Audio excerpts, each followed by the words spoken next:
In this video, I'm going to show you how to fade in and fade out in CapCut PC step by step so you can make your videos look smoother, more polished, and more professional in just a few minutes. This is a really simple editing technique, but it makes a huge difference when you want your clips to start and end more cleanly. Whether you're making tutorials, shorts, reels, gaming videos, or any other type of content, fade animations can help your editing look much more cinematic. If this video helps, make sure to hit the like button and subscribe for more easy CapCut tutorials just like this one. Alright, let's jump right into it. First, open CapCut PC and load the project you want to work on. Once your project is open, go down to the timeline and select the video clip that you want to apply the effect to.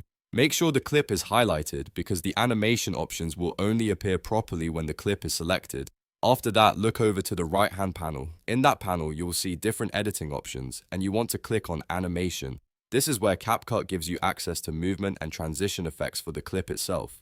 Inside the animation section, you'll see two main categories, in and out. The in section is what controls how your clip appears at the beginning, and the out section controls how it disappears at the end. To create a fade in effect, click on in and then choose a fade in animation from the available options. CapCut usually gives you a few different styles, but for a classic smooth entrance, the basic fade is the best choice. Once you select it, your clip will begin fading in instead of appearing instantly. Next, adjust the animation duration to control how fast or slow the fade in happens. If you want a quick subtle effect, keep the duration shorter.